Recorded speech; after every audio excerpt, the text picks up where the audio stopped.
Black magic season 1 episode 4। सब लोग जानते थे कि त्रिशा पढ़ाई करने गई है, लेकिन जैसे ही त्रिशा अपने गांव लौट कर आती है तो क्या होता है आप खुद जान जाएंगे। और फिर क्यों करती है महामृत्युंजय की यज्ञ जिससे महादैत्य निकलता है। आज हम जानेंगे त्रिशा की उस आखिरी खास पल के बारे में जिसके बाद से त्रिशा नहीं रहती है। डिस्क्लेमर, ये वीडियो केवल मनोरंजन के उद्देश्य से निर्मित की गई एक काल्पनिक कथा है। इसमें दिखाए गए सभी पात्र, घटनाएं और परिस्थितियां पूरी तरह से काल्पनिक हैं। किसी भी वास्तविक व्यक्ति, घटना, संगठन या ब्रांड से किसी भी प्रकार की समानता केवल सहयोग है। ये वीडियो किसी भी पेशेवर सलाह जैसे कानूनी, चिकित्सा, वित्तीय या अन्य का विकल्प नहीं है। लेखक, निर्माता और प्रोडक्शन टीम किसी भी अप्रत्याशित नुकसान, दावे या हानि के लिए जिम्मेदार नहीं होगी जो इस वीडियो के कारण उत्पन्न हो सकती है। कृपया दर्शकों से अनुरोध है कि इस कहानी को विवेकपूर्ण रूप से देखें और सुनें तथा किसी भी महत्वपूर्ण निर्णय से पूर्व संबंधित विशेषज्ञ से परामर्श करें। धन्यवाद। सर्वाधिकार कॉपीराइट राइटर देव ओइके। ये वीडियो ब्लैक मैजिक सीजन 1 की एपिसोड 4 है। मैं राइटर देव ओइके आपको हर बार की तरह पिछले एपिसोड की कुछ किस्सों के साथ कहानी को बताता हूँ। काल्पनिक दुनिया त्रिशा एपिसोड 4। आपने पिछले एपिसोड में देखा कि क्यों विक्रम त्रिशा को छोड़ देता है और इसके बाद त्रिशा के दिल में क्या बीतता है और कैसे त्रिशा एक खतरनाक ज्ञान को सीखने के लिए प्लान बनाती है। अब कहानी से आगे देखिए। त्रिशा कुछ दिनों में उस ग्रामीण क्षेत्र में उस खतरनाक ज्ञान को सीखने के लिए पहुंच जाती है। ये ज्ञान कोई ऐसी वैसी ज्ञान नहीं है। काली जादू को सिद्ध करने का ज्ञान सीखने आई है। पता नहीं त्रिशा ऐसा फैसला क्यों ले लेती है। त्रिशा के माता पिता बस इतना जानते हैं कि अपनी बेस्ट फ्रेंड नीलम की गांव में पढ़ाई करने गई है। उनके माता पिता बस इतना ही जानते हैं। लेकिन शक की नज़र से देखा जाए तो एक नीलम ही है जो त्रिशा के अंदर बदले की आग बुझाने के लिए काली जादू की ज्ञान सीखने का जुनून डाल दी है। नीलम एक 17 साल की जवान लड़की है जो कि दिखने में तो साधारण लगती है, पर शायद उनकी सोच असाधारण है। दूसरी तरफ त्रिशा के परिवार को समाज में बहिष्कार कर दिया था क्योंकि त्रिशा का परिवार एक धनी परिवार था और त्रिशा के माँ बाप पढ़े लिखे थे और समाज में वही पुरानी रीति रिवाज चलती आ रही थी, जिसके कारण त्रिशा का परिवार समाज के रूल्स को फॉलो नहीं करता था। इसीलिए समाज से उनके परिवार को निकाल दिया गया। समय बीतता जा रहा था। तकरीबन 2 साल बीत जाता है। इन 2 सालों के बीच में त्रिशा को घर भी बुलाए, लेकिन त्रिशा घर नहीं जा पाई। त्रिशा के परिवार का एकमात्र बिजनेस शराब का बिजनेस था, जिसमें त्रिशा के परिवार को बहुत मुनाफा हुआ। लेकिन उनके परिवार के पीछे कुछ खतरनाक बुरे इरादे के गैंगस्टर लोग भी लगे हुए थे जो त्रिशा के पूरी परिवार को जान से मारना चाहते थे, जिसके कारण त्रिशा का परिवार पूरी तरह डर गया।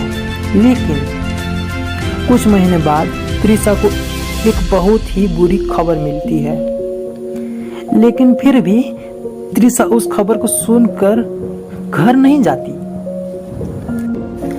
समय यूं ही बीतता जा रहा था और तकरीबन 2.5 साल तक त्रिशा काली जादू की ज्ञान को सीखने में लगा देती है।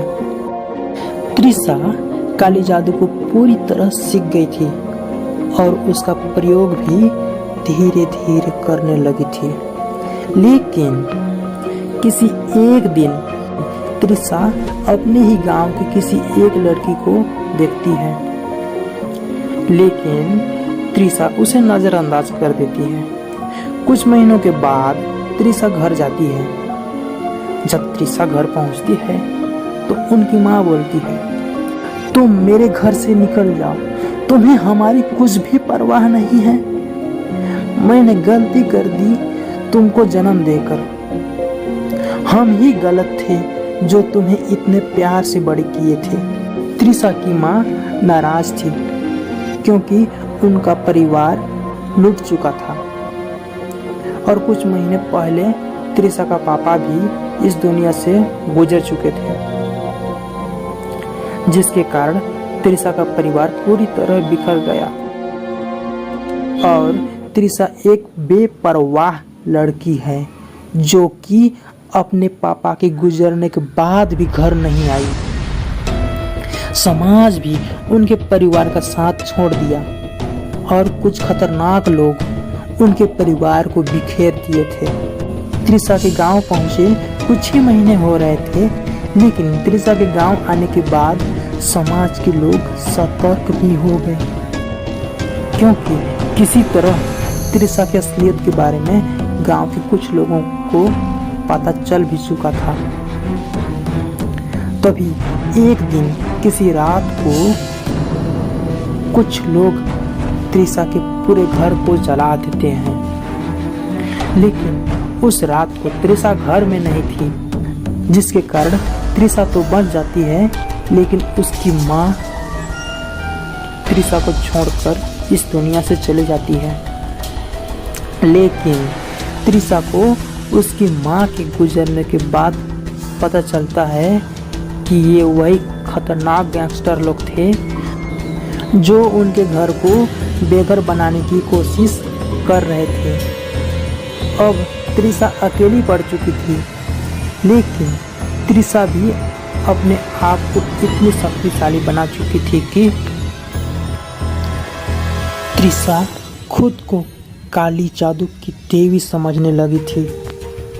त्रिशा की असलियत जो लोग भी जानते थे, उन्हें त्रिशा अपनी काली शक्ति से मारने की साजिश रचती है। तभी समाज के कुछ लोगों को उसकी भनक लग जाती है कि 20 साल की एक जवान लड़की एक चुड़ैल बन गई है। त्रिशा अपनी महल को बहुत ही शक्तिशाली बना दी थी। जिस कार्ड को लेकर काली जादू टोना सीखी थी, उस कार्ड को ही भूल गई। त्रिशा की एक जिद ने उन्हें एक चुड़ैल बना दिया। काली जादू टोना तो त्रिशा के लिए एक खेल बन चुकी थी। त्रिशा अपनी माया दृष्टि से सब कुछ देख लेती थी। त्रिशा किसी एक दिन महामृत्युंजय की यज्ञ करने की सोचती है, क्योंकि महामृत्युंजय की यज्ञ सिद्ध कर लेने के बाद त्रिशा खुद को अविनाशी और अमर बना लेगी। काली जादू टोना की देवी जिस भूत के लिए महामृत्युंजय की यज्ञ सिद्ध कर रही थी, उस भूत को उनका सबसे प्यारी चीज की आहुति देनी थी और वह भूत शरीर के सारे गहने व सुंदरता, लोभ, मोह, लालच को त्याग कर यज्ञ करने को बोलता है और सुंदरता कभी भी शरीर में धारण करना नहीं है। इसके लिए त्रिशा से वचन मांगता है। यज्ञ करने की विधि एकदम भयानक, डरावना और बदसूरत बनकर यज्ञ करना था।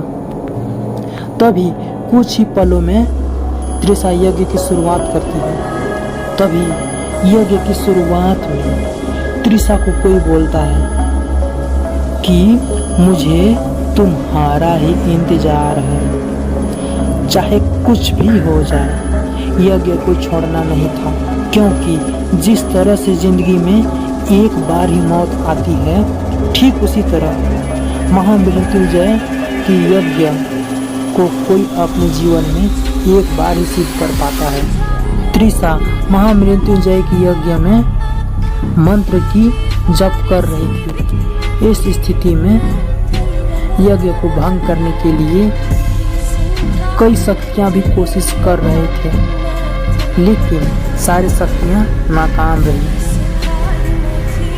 जब त्रिशा काली जादू को सीख रही थी, तभी उनके गुरु द्वारा भी कुछ बातें सिखाई गई थी कि इस यज्ञ को सिद्ध करने वाले की जान भी जा सकती है। यह यज्ञ मौत व दूसरी दुनिया की शक्तियों से चुनौती भी बन सकती है, इसे सावधानी पूर्वक करना चाहिए। इस यज्ञ में थोड़ी सी भी गलती हमारी सोच से परे घटना को अंजाम दे और चुनौती दे सकता है। इस स्थिति में त्रिशा को यह भी ध्यान रखना था कि यज्ञ की विधि क्या है। तभी यज्ञ खत्म होने ही वाला था कि यज्ञ से एक महादैत्य निकलता है। पूरी कहानी जानने के लिए आप अगला एपिसोड जरूर देखें। आप अगले एपिसोड में जानेंगे कि क्या त्रिशा महामृत्युंजय यज्ञ को सिद्ध कर लेती है। यज्ञ से निकलने वाला महादैत्य कौन है। क्या त्रिशा अविनाशी बन गई है। आखिर त्रिशा कैसे बनी दूसरी दुनिया की द्वार। आखिर त्रिशा की शरीर कैसे भस्म हो गई। तब तक देखते रहिए काल्पनिक दुनिया। जल्द आ रहा है त्रिशा एपिसोड 5।